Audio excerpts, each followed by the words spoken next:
l'éveil n'est pas un événement. Mais qu'est-ce que je suis en train de te raconter? Je te dis que l'éveil n'existe pas, que je l'ai cherché pendant des années, que ça n'existe pas, puis je te dis que c'est un événement comme si ça existait. Ça n'a aucun sens ce que je suis en train de te raconter.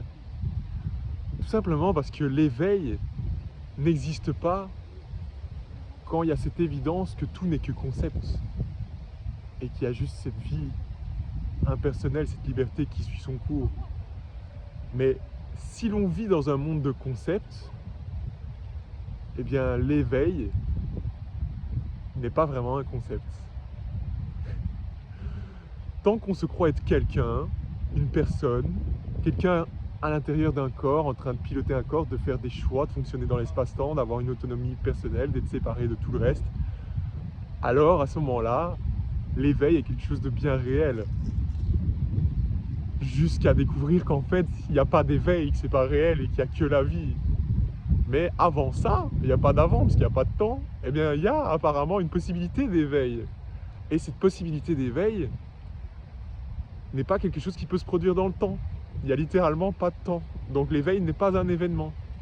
L'éveil, c'est tout à coup, et c'est pas un tout à coup, mais c'est pendant la plus grande majorité de la vie avoir eu l'impression d'être quelqu'un, encore une fois, qui fonctionne dans l'espace-temps, qui fait des choix, et puis sans comprendre réellement ce qui s'est passé et quand ça s'est passé, vu que ça peut être en principe assez progressif la plupart du temps, eh bien il y a juste plus personne quoi en fait qui vit une vie personnelle, il y a juste la vie. C'est incroyable, ça n'a aucun sens, c'est indescriptible. Donc ici par exemple Maxime, pendant une petite période de sa vie, il pensait que la réincarnation était une possibilité, il envisageait la réincarnation. Donc il y a une vie avant la naissance et une vie après la mort. Mais il n'y a pas réellement de naissance et il n'y a pas réellement de mort. Donc il n'y a pas de vie avant la naissance ni après la mort. Il y a juste la vie tout le temps en fait. Non-stop, c'est intemporel, en dehors du temps, éternel, infini, incompréhensible. Mais donc si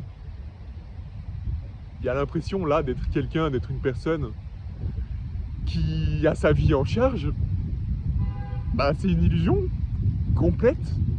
Il n'y a pas de possibilité de dire autre chose que ça. Et donc à ce moment-là, bah, il y a un éveil possible.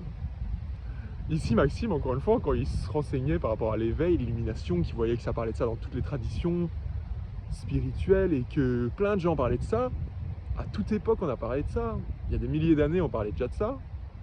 Il s'est dit, bah, avec un peu de chance, comme il croyait, il se disait la réincarnation c'est quelque chose qui est envisageable, donc il se disait, bah, Inch'Allah ce sera dans cette vie-ci, avec un peu de chance, quand je serai vieux, je vais m'illuminer, je vais vivre cet éveil, je vais atteindre la sagesse.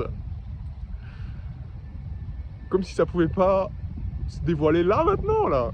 Peu importe l'âge de la personne, se dévoiler que et qu'il n'y a pas de voile, il n'y a pas de voile en fait, mais du coup, qu'il y a juste la vie, mais qu'il n'y a jamais eu personne pour en être à part et pour fonctionner de manière indépendante. C'est la libération. C'est pas un événement, mais c'est la libération intérieure, la liberté. C'est déjà en cours. Tu es cette liberté, il n'y a que cette liberté, la vie, mystère incompréhensible. Mais se prendre pour quelqu'un, ah, qu'est-ce que c'est fatigant, qu'est-ce que c'est épuisant, qu'est-ce que c'est souffrant. T'es pas obligé de continuer comme ça.